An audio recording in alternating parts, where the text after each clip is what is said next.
Training minimalism will save you, and it's a path that most of us will inevitably have to move towards and explore if we're to continue to improve our physiques whilst juggling the trappings of modern lifestyle.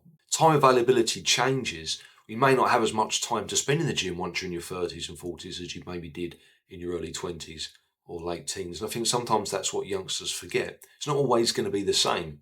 Other responsibilities are going to take time from you.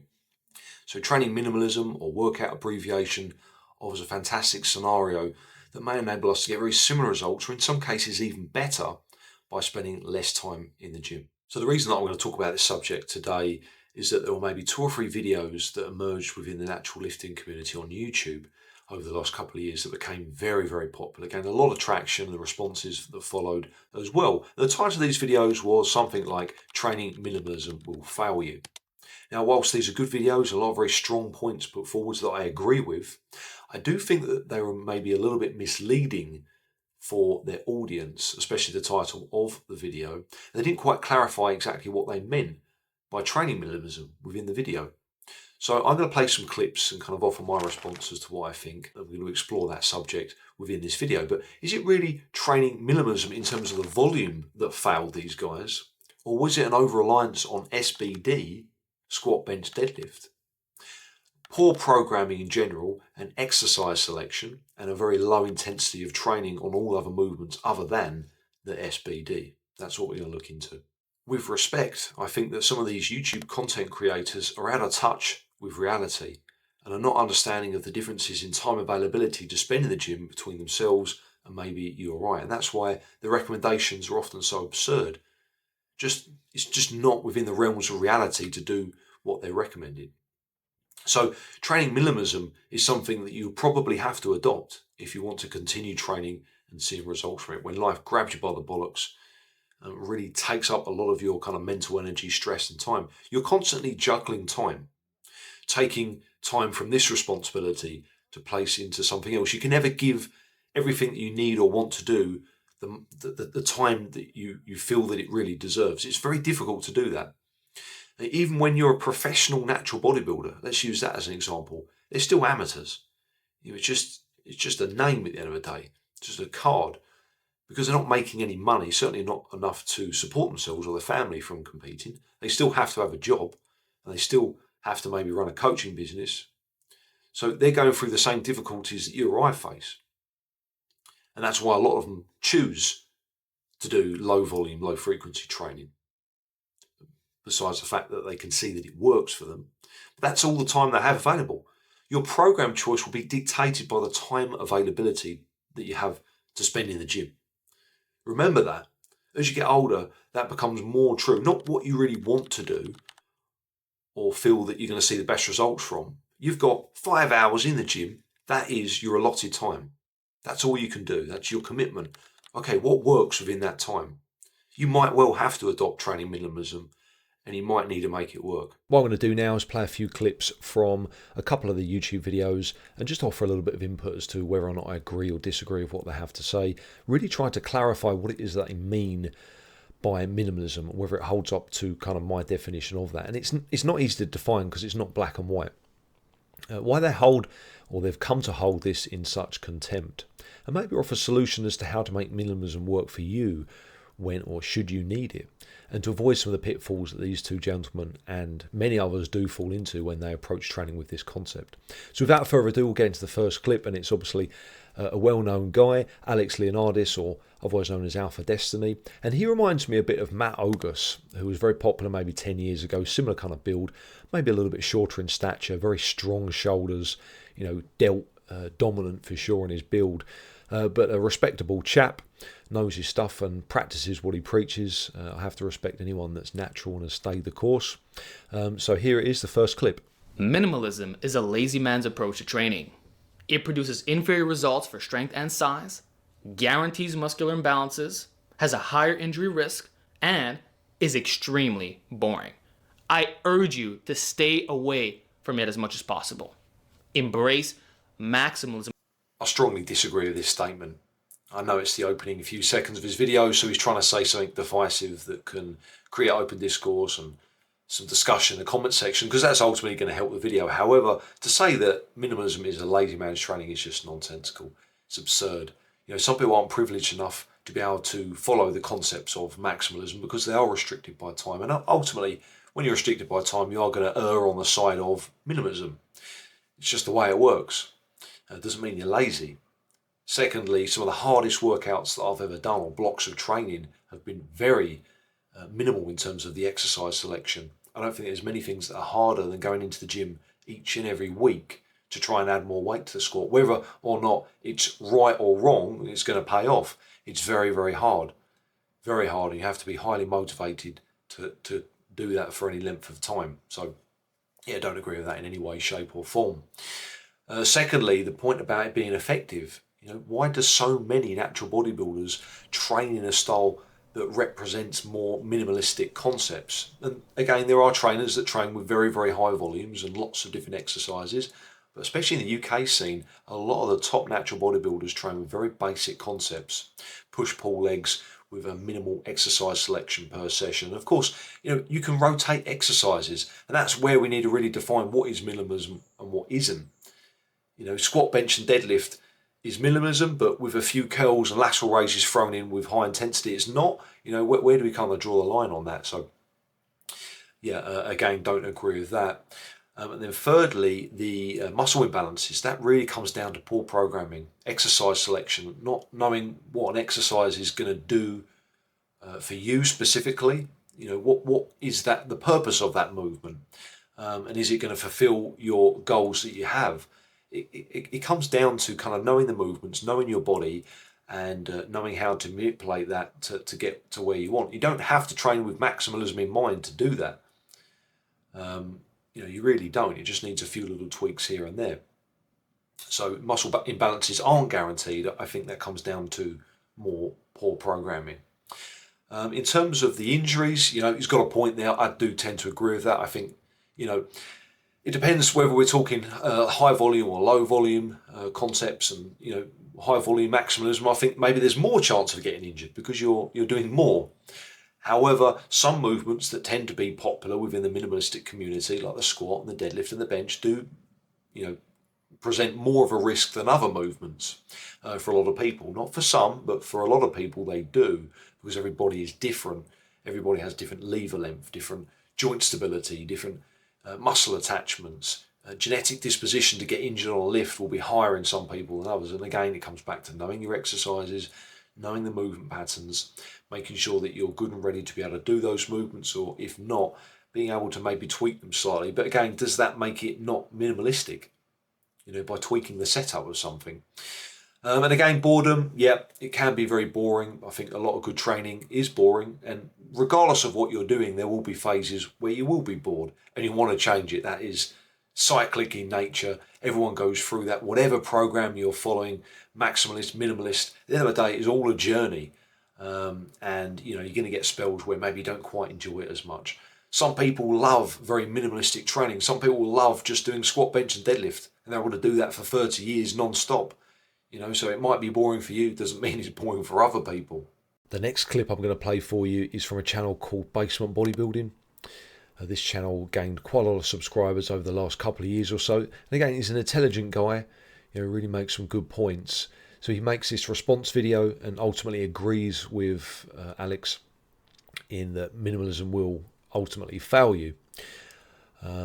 That's why he started the channel, to kind of move away from those concepts. So I'll play the clip and then offer a response after. Kind of founded this channel on the idea of minimalism in powerlifting strength type training for hypertrophy is going to fail you, and it's a terrible place to go down. A lot of bodybuilders in the noughties, late noughties especially, in the tens, trained almost exclusively in this style and built amazing physiques. It was so popular back then, basing your workouts on the 3 big lifts: the squat, the bench, the deadlift, some overhead press, and then some additional exercises thereafter. But the real core of the workouts were progressively overloading those big 3. And it worked well for a lot of physiques. Not all, but certainly a lot. So again, this next clip I think will reiterate kind of what I'm getting at here. Is it really minimalism that failed these guys, or is it something else? That stupid minimalist mindset, the black-pilled, lazy mindset, where I would just go in do a squat, bench, deadlift, and then do like accessory work, whatever that means in bodybuilding, with no effort, no intensity, just taking 6 minutes between sets. Just, it was an absolute nightmare. And herein the problem lies. It's the lack of training intensity on all other lifts other than the big three. That is more of a problem. You know, I worked with a colleague in a commercial gym probably 10 years ago now, and our training was very similar in terms of at least the start of our sessions. You know, a lot of bodybuilders back then, as I said, did push-pull legs, for example, and you base your day off with one of the big three. But my accessory movements were trained at a very high intensity, whereas his wasn't. He was going through the motions. I grew and he didn't. So very early on, I kind of knew that I had to train all of the movements that I did with intensity if I want to grow, you know, the level of musculature that I wanted. So, you know, is it minimalism really that failed this guy? Because by definition, he's already doing accessory movements, so it's not really minimalism, it's poor powerlifting. So I created some programs, because it's very difficult to really define minimalism, to have a look out on Google Sheets. We'll run through that in a bit. But I guess ultimately, by definition, minimalism is trying to cover the most amount of muscle mass with the least amount of exercises that you can do. But, you know, it's not black and white. Here are some examples of maybe how you can approach your sessions with a minimalistic view, and how you can make that maybe work for you in a better way. So this was a very kind of typical program used, you know, 5 to 10 years ago. It would have been popular in powerlifting, but the problem is that it kind of, you know, trickled down into bodybuilding. You know, people, the main priority was to build muscle. They started training like this. We're going to run through the problems now. The chap in the video more than likely was following something like this, and that failed him. So legs, push, pull, some kind of iteration similar to that was very popular back then, as I discussed. And you typically start off the workout with the big lifts, and these would be, you know, where you're predominantly spending most of your time and energy. You're trying to progressively overload these. You might even be using percentages to drive these up. And then you're doing some half-assed work with some accessory movements at very low intensity, you know, just as an afterthought. And that is the problem. Again, you know, mentioning the disparity in muscle mass between myself and my colleague, because I trained this stuff with high intensity, and he didn't. So, you know, that becomes even more of a problem when you consider that these movements here will be more effective at building muscle for some people than other people, depending on your kind of genetics, your biomechanics. So, for example, the squat.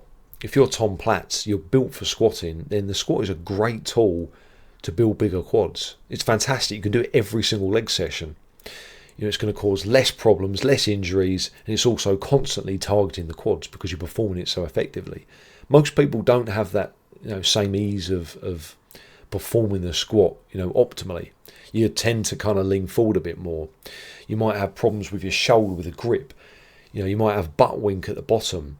You've got poor ankle mobility. You know, there are a lot of things that make that exercise less effective for quad stimulus than if you had better genetics or better flexibility, or kind of your body set up in a way that you can do that exercise more effectively. Especially when you're trying to chase numbers and push the strength up, you know, that is going to get even worse.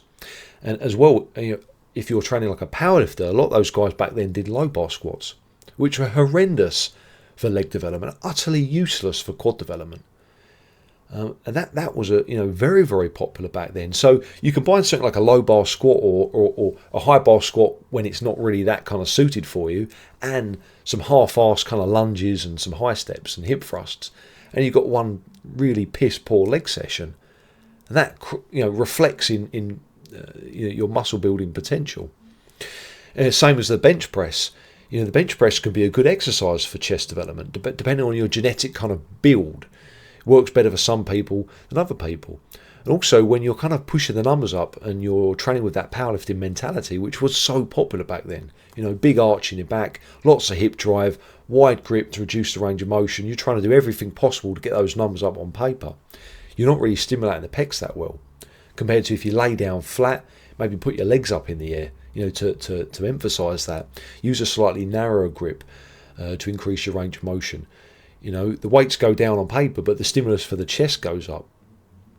And again, you know, combine that with some really, you know, poor, low intensity accessory movements, and you've got a problem. And the same applies for deadlift. What I will say is, and you'll see that clip in a little bit, I will play it, that the guy's back was very, very well developed, and that's predominantly from the deadlifts. The deadlifts can be a good exercise for the back, because he was training that movement exclusively with high intensity, and the others, you know, not so.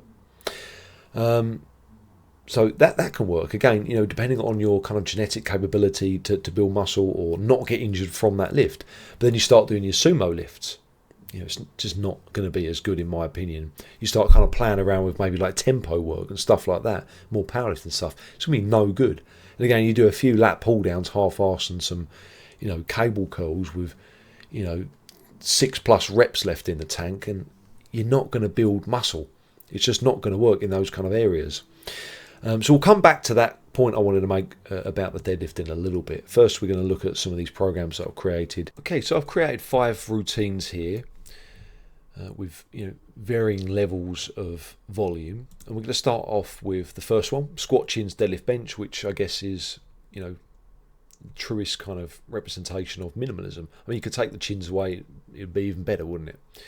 You've got 2 sessions there, squat and chins, you know, legs and back, and then back and chest. And, you know, the argument is with minimalism that you're going to hit your biceps and forearms with the chins. You're going to hit your kind of posterior hamstrings, upper back, you know, traps with the deadlift, and then bench is obviously front delt, your pecs, and your triceps. So we changed that a little bit to probably, you know, the best version, I would say, of minimalism, you know, with 4 exercises. That's probably the best bang for your buck.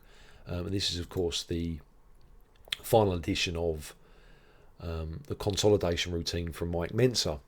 And that's the squat, the close grip pull down, the deadlift, and the dip. So I think that's even better than that, personally. You're going to find more bicep activation here. You know, maybe it's going to be subtle. I just think that is going to be a little bit better for you. And dips, probably a little bit better than the bench press for, you know, overall kind of frontal development, along with triceps. It's definitely a better tricep builder. Okay, now what we do, we add another exercise in. So is this now minimalism or is it not? Have we moved away from minimalism because we're putting in one additional exercise? So this is the problem, isn't it? So we've got squat, dips, and then curls, deadlift, chins, and then skull crushers. And that is a pretty good program. You know, for 6 exercises across the week, you're going to have a pretty well-rounded, decent physique here. Then we go one step further and we add 1 more exercise in per workout. So 2 sessions still. These can be completed in less than an hour, 4 exercises per workout. Is that no longer minimalism? Leg press instead of squat. Again, we're assuming that maybe the squat isn't the best exercise for you. It's hard to perform. You're going to get more stimulus from the leg press potentially. Close grip pull down, machine shoulder press. That takes care of that. Barbell curl, barbell stiff leg deadlift instead of regular deadlift, or Romanian deadlift you could do. That's going to hit the hamstrings and the upper back in the same exercise, more so than regular deadlift. You've got your dips, then you've got your chest supported row for another back movement, you know, upper back thickness, and then the dumbbell French press for your triceps. So suddenly this is looking like a pretty good routine. Still only 8 exercises, 4 sessions, 4 movements per session. And then finally, we've got your free session version down here, which I would say, again, you know, is a low volume training program. Is it minimalism? Again, where do you draw that line? You know, the guy's already stated that he's doing the main kind of lifts and he's doing accessory movement. So would this be any more volume than he's already doing? I think it comes down to just more programming, better programming rather, good exercise selection and training with more intensity, because you're still starting off each session here with bench press, barbell squat, and barbell deadlift, but you're just combining some other movements into that with high intensity instead of the, you know, the low intensity garbage to build a fantastic physique. I challenge anyone to apply enough intensity to that for a long enough time and not build a good physique. It's almost impossible. So I'm going to quickly move now on to the next video clip, let that play, and then provide some input thereafter. And this is the problem.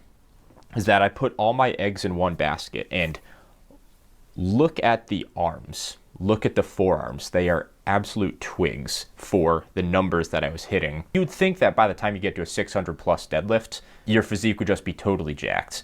And this is the problem. Like, at what point are we just going to admit that deadlifts don't work your forearms?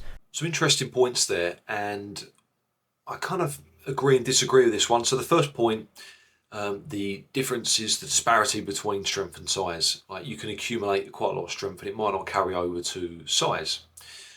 You do see this quite frequently, but that's because of a couple of reasons which we touched on earlier. And there is a caveat to that, which I'll mention in a bit, but essentially your exercise execution. Are you effectively stimulating the muscle? Or are you just trying to drive strength up, using kind of every trick in the book, increasing, your leverages, decreasing the range of motion, stuff like that. We'll use the low bar versus high bar squat as an example. 2 years of progressive overload in the same way.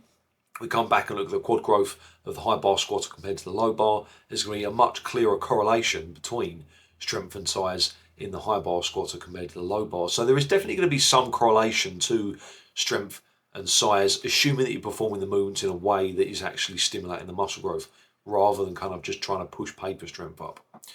Secondly, varying movements are going to have very different levels of stimulative potential for muscle growth from person to person, depending on your structure, your joint integrity, lever length, muscular stiffness, all that kind of stuff. So it's picking the right exercise for you and then working on that and really kind of driving that movement up to get that carryover in size that you might not see on another movement because it's not as effective in stimulating muscle growth.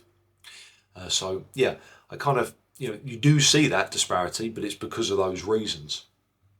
Secondly, the forearms, definitely agree with that. Deadlift isn't going to, tax the forearms, certainly not enough to grow, to any decent amount.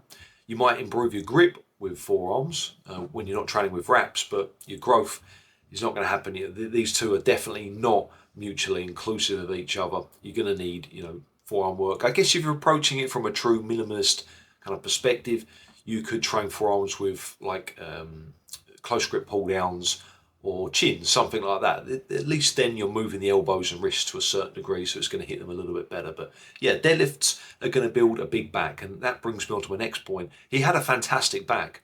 So it might not have made him jacked, but it built a big back. It did its job there. If you look at his lats, they're incredible. Bearing in mind that he's training all of his other movements at a low intensity, apparently, his accessory movements, then the deadlift did a really, really good job at building that area. And you might even say that there is a correlation between strength and size on that lift because it was so well developed. Okay, we've got one last video clip. We're going back to Alex with this one, and I'm going to wrap the video up with my final conclusions. Most people, they train in a way that they absolutely despise. So they skip workouts and then one day they stop showing up. And then you have the infamous layoff. Oh yeah, I stopped training for 6 months. Why? That should have never happened. That proves that you're not training like a maximalist. But I don't want you trying to get the most out of the least, because usually it doesn't work. Some good points there. Enjoyment is definitely very important for long-term gym adherence. Without that, it's going to be a lot more difficult to stay consistent. Unless you've been playing, training for long enough that you've got a lot of discipline, and irrespective of your enjoyment, it's something that you just keep doing anyway. You can't expect to enjoy every session that you do. If you've been training for 20 years, for example, there are going to be peaks and troughs in that. Then there are people that are just very wishy-washy. They can't really commit to anything. It's not just gym training; it's other stuff as well. They're going to come and go, irrespective of the routine they're doing or the style of training. Maximalism, minimalism, that's going to be predominantly the most amount of people that drop off. It's just that way inclined, unfortunately. There's a big group of people, maybe beginners as well, who kind of come to the gym and then quit, and that's because they haven't developed that positive feedback loop where they're able to see very clearly that work equals results, therefore more work creates more results, and that creates a desire to do more and motivates them to continue. What this chap is talking about is a group of people maybe that have been training for some time relatively seriously, and they're either doing too much in the gym. So I'd say it's the opposite of the problem. And sometimes you can then go to minimalism to rectify that and actually, enable you to continue to train and enjoy it a little bit more, because there's less time in the gym. You're just a little bit burnt out, sick of it, and you can just go in and do a few exercises, then come back out. That works really, really well, and I'll touch on that in a second a little bit more. But you've got a lot of people there become over-attached in an unhealthy way to certain exercises or certain protocols, namely the SBD. You can definitely fall out of love with these movements, but is it really minimalism or stubbornness that creates this problem and inconsistencies in training? I'd say it's the latter. Because you can train with a minimalistic perspective with exercises that you enjoy. It doesn't have to be a certain way. It's the over-reliance and over-attachment to certain movements or protocols that's causing a lack of enjoyment. Not minimalism per se, I would say. And this, of course, brings us on to the last point. It doesn't want you to try to get the most out of the least, but sometimes you will need to do that. Sometimes you will. I'm in a position now where 4 days out of the week, I have to. I only have 40 minutes or so to get the most out of that time. So, of course, my training is more minimalistic. I guess I'm approaching it from a maximal mindset within a minimal framework, though. I think that's important to say. But yeah, sometimes you will have to resort to doing less and abbreviating your routines because of the time availability. That's kind of an important point to remember. And ultimately, in that respect, minimalism will save you because it will be there when you need it.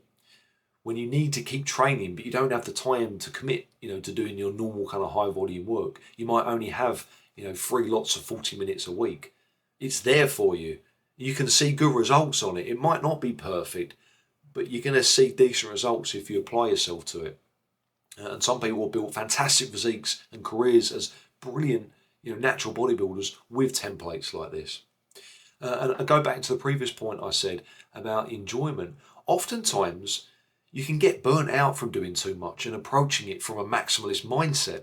More. I need more all the time. It just burns you out. And sometimes it's nice to be able to step back, abbreviate your routines, go down to twice weekly training, 2 45-minute training sessions, just get in and out, just so you can prioritise other things for a time being, for say, a couple of months. And that will serve you really, really well. So you can work on your training life balance and still train consistently, which is the most important thing, and doing it in a way that is conducive to build more muscle. There's a right way and a wrong way, and I think that's what's important to remember. And maybe that's the problem with these two gentlemen. It wasn't actual minimalism that failed them, but rather incorrect training practices and programming. A heavy focus and attachment to certain exercises that maybe they weren't enjoying anymore, or they didn't really see the returns that they wanted from those movements because of the points that I previously discussed in terms of how they were performing them, whether or not they were good exercises for them, a lack of intensity in the gym, creating subpar results. There's a lot of various things at play here other than just minimalism, because ultimately it can be a tool that can be used, if properly, to great effect. So I think I'm pretty much going to wrap the video up there, guys. I enjoyed talking about the topics today. I hope you enjoyed watching it. Both the two gentlemen in this video, I respect massively for staying natural, very intelligent guys, and they raised some really good points that I, mostly agree with. Just certainly, some things that maybe I'm not quite sure on. Was it minimalism that failed them, or something else was previously discussed? And where do you draw the line? What is minimalism? What isn't? As I said, if we're following it in its truest sense, we're just going to be doing clean and press every session. So, it's hard to really define. I think, workout abbreviation in general, that's what I'm going to call it, can be a tool that can really benefit you as a natural bodybuilder, and you may need to use it at some point. You may want to use it as well because you're kind of a little bit tired of doing the high volume stuff. It's a refreshing break and can be very, very effective in terms of building a better physique as a natural, but you must use it in the right way by listening to some of the points that I've made in this video. So thanks for watching, guys. If you enjoyed the video, again, just feel free to give me a thumbs up, subscribe to see more, check out my links in the description box below, free newsletter, coaching, some Excel sheets and stuff. both free and some for purchase. So yeah, I'll see you on the next one. Stay strong.